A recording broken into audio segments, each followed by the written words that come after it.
And welcome to the Just in Time podcast. I am your host, Justin Shute, and I am very thankful for you all tuning in to today's episode. Today we have episode 19. It's a pretty big one to uncover. We got lots of recaps to get into from college football, week 10, some NBA basketball, some week 9 NFL, a lot of sports to get into. And before we get into that, I want to give a quick shout out to my editor of these videos. My little sister, Mary Shute. She does a great job at making sure these videos look nice and neat and that the sponsorships are in the video. And y'all, just shout out to Mary Shute because without her, these videos wouldn't be as pretty. I can guarantee that. So with that out of the way, we can go ahead and get right into some college football week 10 recaps. And we're going to start talking about my team, the Longhorns. Number 7 Texas defeats number 23 Kansas State, 33-30. Talk about a freaking roller coaster of a game. Especially if you're a Longhorn fan. It started off to be a very impressive game from quarterback Malik Murphy. And, the Texas defense was dominant that first half. You started the game off 17-0. Kansas State scores towards the end of the second quarter, so they go into halftime 17-7. However, it was a 27-14 lead going into the fourth quarter, sparked by the Kansas State offense finally finding its rhythm close to that second quarter. They scored 14 in the third quarter. They found their offense and they started rolling. Kansas State's offense was going, and Texas, man, they couldn't. It was back-to-back turnovers, it seems, on the drives. And, what should have been a freaking runaway game, it was 17-0 at one point. Ended up being a close one. It got, right into 30-30, and we had to go to overtime. And I was stressing. This game came right down to the wire, and you really have to credit Texas's defense for stepping up when it mattered the most. When you really look at the games, this game was kind of like an opposite game. We played Alabama at the beginning of the year, and we won that game on our offense. Obviously our defense played really good that game, but our offense is what won us that game. They kept scoring when they had to. We weren't scoring this game. We had a lot of key guys out, and the defense stepped up, and the defense never backed down, and that defensive line was clutch. Shout out to Devondre Sweat. Shout out to Byron Murphy. All them boys played really good. Jalen Ford played an excellent game. And that's huge because Jalen Ford had a pretty bad game against Oklahoma in the Red River Shootout. And it's just good to see that these guys, they don't back down. They keep on fighting. And I like that. Texas escapes with a 3-point victory over an impressive red-hot Kansas State Wildcat team that won the Big 12 last year. So not to give, Kansas State, we got to give them their flowers because they're a good team. They were finally getting hot. And you didn't know what they were going to look like today, on Saturday. But they played very good, and I felt like this, in the past, this is a game that Texas would have lost. They would have backed down whenever they're, pushed in the corner, but they didn't back down. And final score in overtime was Texas 33, Kansas State 30. And the good thing about this game was Texas still controls their destiny with one loss. Texas moves to 8-1 on the year with 3 games left in the regular season. They're in great shape if they continue to win out in the Big 12. And especially if they make it to the Big 12 title game, potentially they can make it to the college football playoff after that. But, Texas has to continue taking care of business. And you're looking to get back your star quarterback, Quinn Ewers, next week versus TCU. That would be really good. These next 3 weeks, they got nothing but primetime games. So hopefully Quinn comes back sooner rather than later. The thing about these young quarterbacks, especially at Texas, is that, Texas is a hard college to play for because the fan base is, they don't give long leashes. If you're doing bad, then you don't have a long time to, get better. But, Quinn had Malik Murphy had a very good start to the game last week, and a couple back-to-back turnovers, and, the inability to score in the fourth and overtime really hurt them. But if Malik starts again this week, just have that patience with him. He's going to get better with the more reps and the more games he plays. But, as soon as Quinn comes back, I think Texas won't lose again pretty much.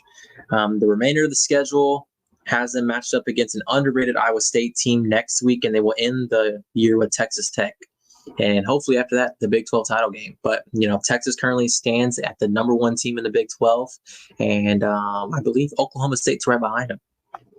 as a Longhorn fan, this has been the best start to a season I've seen in a very long time. I mean, this team is different, and they fight, and I love that. And I love that they don't back down, even when it seems like all hope is lost. I mean, while we dominated the first half of that game, we had some turnovers that could have been disastrous for us.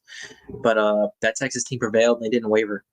That Texas fight made a difference on Saturday, and even though it wasn't pretty, that dub is all that matters. And I'm very hopeful for the rest of the year, and I hope that Texas has a real shot at the college football playoff this year.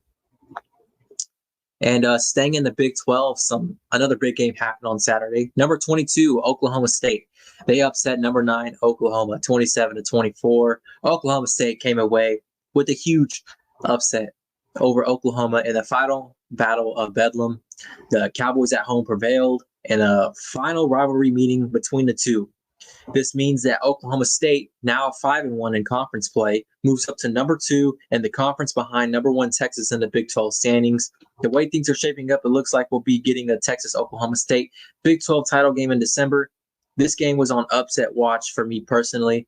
Oklahoma State is always a quality team, and they're playing at home where it would be the final time that these two teams would match up every single year because they were in the Big 12. But now that Oklahoma's moving to the SEC along with Texas, Oklahoma State's staying put in the Big 12. And so this rivalry won't be happening anymore every single year. So the Cowboys ended up upsetting the Sooners, and now the Sooners, with 2 conference losses, have to do some hoping and praying that the Cowboys or Longhorns end up losing a game to find its way back in the Big 12 title hopes. And overall, as a Texas fan, it's just good to see Oklahoma lose, especially A&M lose as well. When your 2 rivals lose and you win, it's always a good day. But yeah, man, the Sooners, the Cowboys, Oklahoma State, you can't ever underestimate them.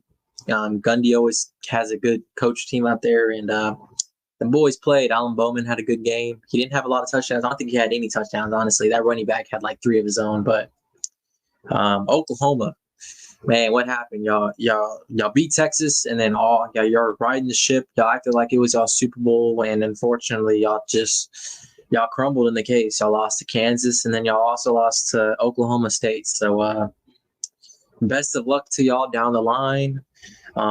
Maybe y'all end up back into the Big 12, championship conversation soon, but y'all gonna have to do some hoping that some of these teams lose. And I like Texas's chances. I'm not gonna, but I hope we take care of business. I hope we win, and I hope we, get to the Big 12 championship game. But we'll see. Moving on to some SEC football. I talked about A&M getting beat, and that's what we're going to talk about right now. Number 10, Ole Miss defeats Texas A&M 38-35. This game was all Ole Miss star quarterback Jackson Dart. He had himself a game. 24 for 33 for 387 passing yards and 2 touchdowns to the air. And also, shout out to star running back Quentin Judkins, who also had himself an impressive game on the ground, notching 102 rushing yards for 23 carries and 3 touchdowns. Ole Miss notched a 3-point victory over a talented Texas A&M team that feels like they've kind of lost their mojo on the season. Ole Miss moves to 8-1 on the year as they'll look to take on back-to-back national champs, the Georgia Bulldogs, next week. And I'm personally super excited for that matchup. Ole Miss can actually upset them if they aren't careful. So Texas A&M moves to 5-4. They're projected to finish as a 7-5 team by the end of the year. Aggies fans, I'm sorry. I'm sorry that this is I think that y'all probably need a new head coach going into next year, and I think most of the fans would probably agree with that. Obviously, if y'all had Connor Weigman healthy, that y'all's season would probably be a little bit better. Y'all probably would have been more than just a 4-loss team, but it is what it is. This is college football. That's the beauty of competition and stuff like this. So A&M, y'all just gotta hope for your best. Win as many games as y'all can for the rest of the year. Have a good bowl game. Have a strong offseason. Make the right moves. They're still a top 5 roster in college football. They got all the pieces to win over there. They just need the right leadership, and I think they need a new culture over there for Texas A&M. Number 8, Alabama defeats number 14, LSU, 42-28. Now, this is looking to be a great game with both teams competing well into the game. Jalen Monroe versus Jaden Daniels, and 2 scrambling quarterbacks, 2 of the most exciting quarterbacks in college football. Unfortunately, LSU quarterback Jaden Daniels got hurt during the game after being hit in the fourth quarter. Alabama had a huge second half, and Jalen Monroe was huge on the ground this game. He finally looks comfortable in this offense by offensive coordinator Tommy Rees, and I think that this Bama team is looking great coming down this final stretch and should look to finish 11-1 on the year, heading into the potential SEC championship game. Now, I'm going to read off Monroe's stats because they're super impressive and eye-catching to me. 15 for 23 for 219 passing yards through the air. Now, this is where it gets crazy. 20 carries for 155 rushing yards and 4 touchdowns on the ground. As a quarterback, y'all, this is a good Bama team, and it's a talented one. I think LSU moves to 6-3 on the year as they look to finish the final stretch of the season without taking another loss. I know they'll play Florida next week and A&M to finish the regular season, but this Bama team, man, they're serious. I said after the A&M win, I think Josh Pate said the same thing, and I totally agree with him. I didn't think they were going to lose another game this season. I see them going, finishing 11-1. I see them moving on to the SEC championship game, and I think Alabama's chances of winning the SEC are wide open, and their playoff hopes are not out of the picture. So, yeah, it was a great game I watched on Saturday. Shout out to both teams and both quarterbacks because Monroe and Daniels are pretty good. Moving on, Ohio State, Michigan, and Georgia all remain undefeated. These are teams that are all ranked in the top 4 of college football right now, all projected to make the college football playoff as of right now. Me personally, I don't think that 2 Big Ten teams are going to go in, so I don't think Ohio State and Michigan are going to make the playoff. I think one of them will beat each other out, and they'll eliminate one of themselves from the college football playoff. I think they've had some pretty weak schedules and not enough big matchups this year to, solidify their chances of getting in, even though if they take a loss or not. Michigan plays at Penn State this upcoming weekend, which is a huge game. This is probably the game of the week. That's the number 1 rushing offense versus the number 1 rushing defense. That's going to be a highly anticipated game. Imagine if Michigan loses that one, and they're really, in trouble because they got Ohio State at the end of the year. And if Michigan wins that one, then Penn State's out of the picture completely for the Big Ten. You lost to Ohio State and you lost to Michigan. But also Georgia, they host Ole Miss, and which should also be a very competitive SEC matchup. I said earlier that I think that Ole Miss could really upset Georgia if they're not careful here. Georgia ended up winning against Missouri by 9.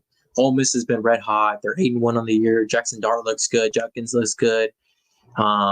I like Lane Kiffin a lot, and I think that team is very impressive. And, I think it's another game to keep an eye on this weekend. Moving on to some Pac-12 action. Number 5, Washington defeated number 20 USC as running back Dylan Johnson for the Huskies has a career best game. He went for 26 carries for 256 yards and 4 touchdowns. And before this game, Dylan Johnson, I don't think he had any game over 150 rushing yards, and he did 256 today. So it just goes to show you how bad that USC defense is. Washington hosts number 18 Utah this weekend. They have to travel to number 16 Oregon State the following weekend. There should be some competitive matchups to see if the Huskies can remain undefeated and if they'll be in good shape before conference championship comes around.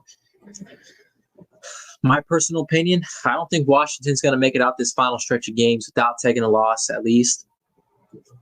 You're playing a tough Utah team this weekend. You're playing a tough Oregon State team the next weekend. You get Washington State to end the year, and then you're likely going to end up in the Pac-12 championship if you manage to win those games, and in which you're probably going to play Oregon again.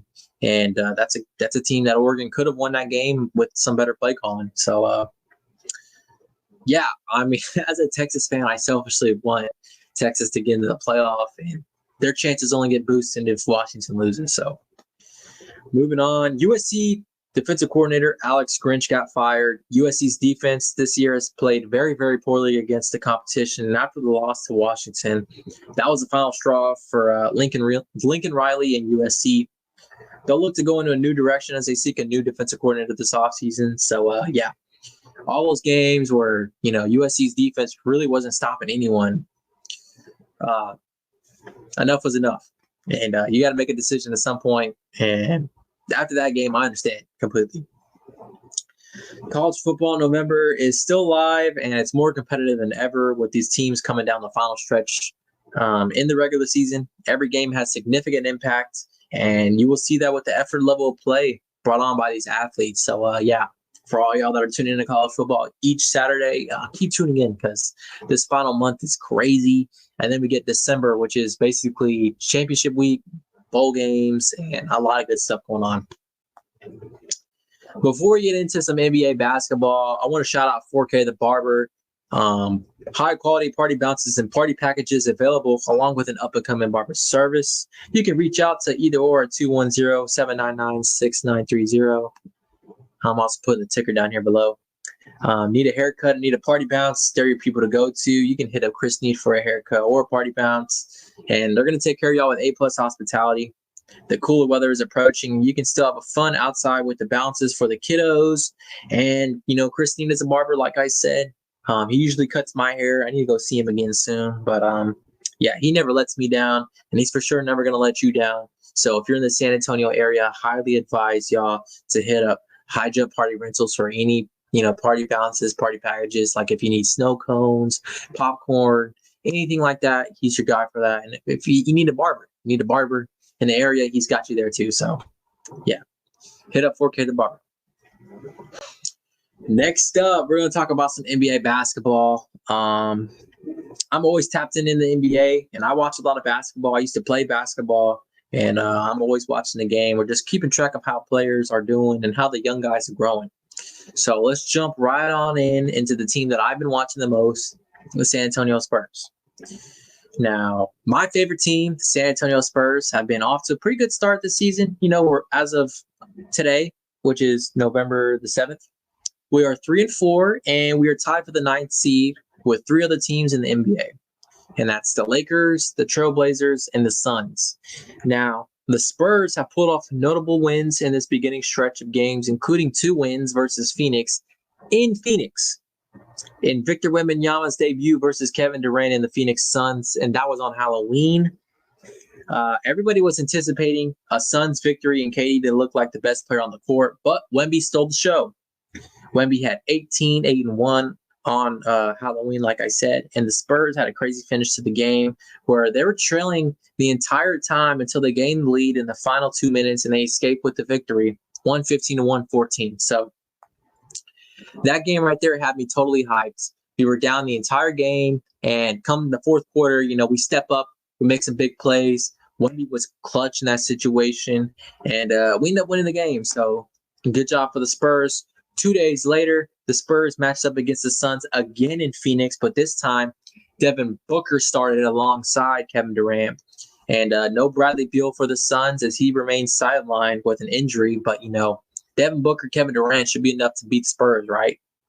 You would think, right? Well, Victor Wembanyama really shined in this one too because he put up 38 points, 10 rebounds, and 2 assists in this one as the Spurs won 132-121. Man, I'm so blessed to have this guy. Wemby just continues to do amazing each time I watch him play, and it's truly a blessing that the Spurs had the opportunity to land the number 1 pick and select Victor. Since the 2 wins against Phoenix, the Spurs lost a close one to the Raptors and got blown out by 41 by the Indiana Pacers last night. The Spurs take on New York tomorrow on 11/8, and they'll take on the Minnesota Timberwolves, who remain one of the best defensive teams in the NBA, on Friday, and that'll be the start for the Spurs in their in-season tournament. So I'm looking forward to that. Overall, Wembanyama has looked better and better each game. He's getting more and more comfortable, and the Spurs are actually, learning to play more through him, and I really like that. Vassell was hurt. He'll come back soon. It wasn't a major injury. He'll be back soon. But you gotta love the stepping up from Keldon and Sohan. Sohan's looked really good against Phoenix, and Zach Collins played really well. But they lost a tough one against Toronto on Sunday, and they lost the bad one against Indiana yesterday. So that was a back-to-back. They don't have to worry about anything else right now. They got New York tomorrow and Minnesota on Friday. So they just gotta pick your head up. It's a long NBA season. Let's get it going. Moving on to some other notable NBA stories across the league. James Harden was traded to the Los Angeles Clippers. The 76ers sent James Harden, PJ Tucker, Philippe Petrusev to the Clippers for Marcus Morris, Robert Covington, Nick Batum, KJ Martin, and a 2028 unprotected first-round pick, 2 second-round picks, and a 2029 pick swap, and also an additional first-round pick from the Oklahoma City Thunder. That's a lot. I didn't even realize how many picks they sent out. Overall thoughts on this trade for the 76ers. I thought that this was an okay haul for in return for James Harden, who was not even playing for them this season. You got some good assets in return with 4 players you can slide in the rotation if you need to at all this year. All the players that you acquired are 3-and-D type players, and they should fit easily alongside reigning MVP Joel Embiid and Tyrese Maxey. I think that the 76ers are a team that can trade for a star-level player before the trade deadline, before the playoffs start. You know, players that they could look to target are like Zach LaVine, Pascal Siakam, or OG Anunoby. I mean, even DeMar DeRozan. Anybody on the Bulls is pretty much target because they're looking like a dumbfire team. And also those picks. That was a good job getting those picks. You gave away some to get Harden, you get some in return, so that's a good haul for the Sixers. Take the water break real quick. Alrighty, and for the Clippers now, you have a starting lineup of Russell Westbrook at the 1, James Harden at the 2, Paul George at the 3, Kawhi Leonard at the 4, and Ivica Zubac at the 5. If this was, 2017 and 2019, this team would be absolutely scary, but it's 2023, and all these star players are kind of outside the prime years for really thinking about it. This is a team that's core has, they've been injury prone over the last few years with Paul George, Kawhi, and Harden. I think on paper that this team should be competitive. They should outscore a lot of teams, similar to how Phoenix would do the same with their big 3. However, the Harden debut was not a pretty one for the team as a whole, they lost the Knicks at Madison Square Garden, 97-111. That was an ugly loss for the Clippers.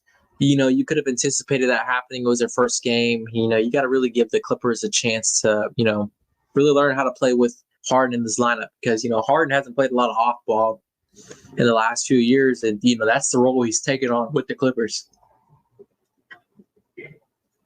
So I would give the Clippers some time to let Harden get more comfortable playing next to these other stars. And I think that they can make it work.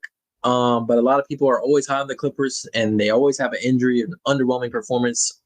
And, they just end up falling short on expectations. So I think that's something, you got to look at, glass half full, glass half empty. I think that all the stars on the Clips know that the primary goal is an NBA championship and that if the playoffs come around, they're fully healthy. This is a scary team to play against.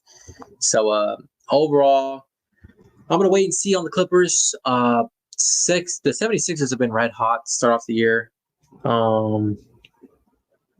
Looking around the rest of the league, the Boston Celtics are 5-1, along with the 76ers, who are also 5-1. For Boston especially, they have looked like really strong, and they've just lost their first game to a strong defensive team in Minnesota.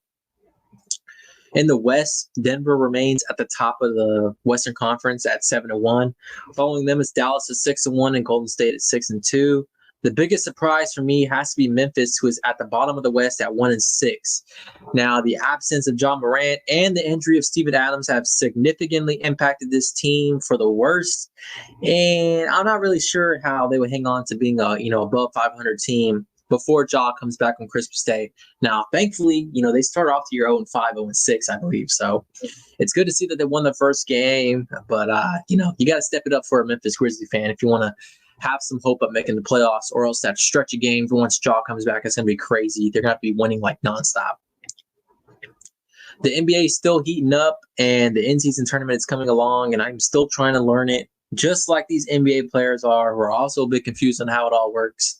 I will complain on one thing about the NBA right now, and it is going to be the city jerseys. I feel like the city jerseys are not appealing this year to a lot of these teams. I like the Spurs one for sure, but most notably, I don't like the Miami Heat's uniform or their court. I think it's lazy, and I just think that, with the jerseys, they're supposed to be very impactful, very important. A lot of these, a lot of NBA fans, will buy jerseys and stuff because of how they look. And, if you got a timeless jersey like the classic Orlando Magic or the Chicago Bulls or any of the Lakers uniforms or the Boston Celtics uniforms, those stand out because those are good looking jerseys. But, the city jerseys should just be something you should add on, like take on something from the city, incorporate the culture, stuff like that. The Miami Heat literally did a bad job with that. It's ugly to me. It's tacky. It looks lazy. And coming from Nike, who makes these uniforms, they have all the money and resources in the world to make these look nice. It just wasn't a good job this year. I'm not a fan of it. I know a lot of other YouTube, guys that do YouTube and podcasts that aren't happy with it either. So it's not just me. So that's just my little rant on the NBA as of right now. Not a huge fan of the city jerseys and the city editions. And, the courts are kind of what they're doing with the in-season tournament, making the courts all colorful and stuff. But I'm a fan of tradition, and I like when teams rep their old school jerseys. And honestly, they should probably let the fans decide what jersey they should wear. Like that's enough for the rant today for the NBA and the jerseys. I just think that Nike has all the resources in the world, and so does the NBA. You should be looking on putting the best jerseys possible on the court on these players, so you can emphasize getting as much like merchandise sales and all that boosted up. So that's my rant for right there. And now we're going to hear from a quick word from our sponsor on today's video, LoveLee Creations by Jen. Special shout out to the sponsor of the video, LoveLee Creations by Jen. LoveLee Creations by Jen creates beautiful, one-of-a-kind wreaths and arrangements for all seasons using unique designs, using old lassos, antlers, antique containers, repurposed wood, and more. Owner and creator Jennifer McFall loves custom orders. Let her bring your vision to life or create a beautiful and unique gift for someone special. You can follow LoveLee Creations by Jen on Facebook and Instagram to see all of her items and what's available for purchase. Now, here's the special part. If you mention the Just in Time podcast, you'll receive $10 off any purchase or custom order. Shipping and local delivery is available on all purchases. You can welcome friends and family into your home with an inviting wreath, or you can add a pretty arrangement to your dining table created by LoveLee Creations by Jen. You can catch LoveLee Creations by Jen at the Christmas market on November 17th from 10:30 to 6:30, located at 111 North Hassler Boulevard in Bastrop, Texas. Can't make it to that event? Don't you even worry. On November 19th, you can catch LoveLee Creations by Jen at the Sip and Shop Christmas market from 10 to 4. This will be located at the Silos on 77 in Giddings, Texas. Now, I went to this last year. It was a really cool, fun, neat little local, shopping market to buy your Christmas gifts. So definitely go and check that out. And if you can't make it to that event either, don't even worry about it. LoveLee Creations by Jen will be at the Rockney Market Days located at Holtman Hall and Parish Hall on November 25th from 9 to 4. The address for that event is 4045 FM 535 in Rockney, Texas. I'll be sure to link all that in the description of the video, but there's 3 events coming up where you can catch LoveLee Creations by Jen, and you can get, you can visit her live. And if you mention the Just in Time podcast, you'll be sure to receive a special discount. So visit and shop from LoveLee Creations by Jen. All right, welcome back. We're going to end this video off with NFL Week 9 recap. And I'm only going to highlight 4 matchups. Keep it short and sweet because I don't have a lot of time here. The Dallas Cowboys lost to the Philadelphia Eagles in a close one. Notable stat from this game came in the red zone. Dallas's inability to score effectively. They were 3-5 in the red zone, while Philadelphia was 3 for 3. It just seems like the Dallas Cowboys always find a way to lose against the top teams in NFL. And for a team that is dying to get back to the Super Bowl and to have real success in the league, you need to win these games. A close game, was expected from everybody else, and I thought that they should have won this game. So disappointment from Dallas on that end. Kansas City beat the Miami Dolphins. Shout out to Trent McDuffie. He had himself a good game. He was matched up against Tyreek Hill a lot, and he also matched up against Waddle a bit. Jalen Waddle did get banged up for the Dolphins, and that really impacted the Dolphins scheme because, you got Tyreek Hill, and Jalen Waddle is supposed to be the other fast dude, so that defenses can't just, lock on to Tyreek and make him the primary game plan. But, with Waddle banged out, teams were, the Kansas City defense was able to react to Tyreek Hill a little bit better, especially because Tyreek Hill used to play for Kansas City. But, Miami's still a little banged up. Achan's still out with injury. So once you get him back and Waddle's fully healthy, this is going to be a good team again. But they lost a close one against Miami. I think they only lost by 1 score. So, yeah. The Cincinnati Bengals beat the Buffalo Bills. Buffalo is currently out of the playoff hunt. They need to start winning some games to get back into the competitive AFC. This is kind of nuts because to start off the year, the Cincinnati Bengals were not in the playoffs, and they had a slow start. But, Joe Burrow actually is looking more and more comfortable now. So yeah, I mean, that's all I got to say. Buffalo needs to start winning more games. Cincinnati needs to keep it up. And I believe everybody in Cincinnati's division, I think it's them, Baltimore, Pittsburgh, and somebody else. They're all in the playoffs right now. I don't anticipate all 4 teams from that one division making the playoffs. It was the Browns. The Browns were that home team. I expect 2 of those teams to fall out. So we're going to see if I had to put my money on it. I'm going to bet on Cleveland falling out because I think Deshaun Watson has been really inconsistent this year. And no Nick Chubb at running back for him really takes away a lot of the consistency from that offense. And probably Pittsburgh. I think Pittsburgh is still a little bit youthful. They can have a few more years to grow. And there's a bunch. That AFC just remains totally competitive. That's something to keep your eye on for an NFL fan. And last but not least, shout out my bro Isaiah Ibada. The Minnesota Vikings beat the Falcons. Kirk Cousins going out with the season-ending injury 2 weeks ago wasn't pretty. He had a surgery on it, so hopefully he'll be back. To start off the season next year for the Minnesota Vikings, who are looking pretty good with them coming down the stretch of games, but they traded for the Arizona Cardinals quarterback Joshua Dobbs, and he made his first start for the Vikings, and he was incredible. He won the game against the Falcons, and as of right now, Minnesota is currently in the playoffs for the NFC if they started today, so that's something to keep your eyes peeled on. But other than that, y'all, that's going to be it for today and episode 19 of the Just in Time podcast. I really appreciate y'all tuning in. Y'all be sure to like the video, subscribe to the channel, share with any sports enthusiasts out there. And y'all be sure to follow me on Instagram, X, TikTok, and Facebook. I got it linked under this little ticker right here for y'all. But with that out of the way, I'll be sure to have episode 20 recorded for y'all soon. And with that out of the way, yeah, y'all peace. Take care.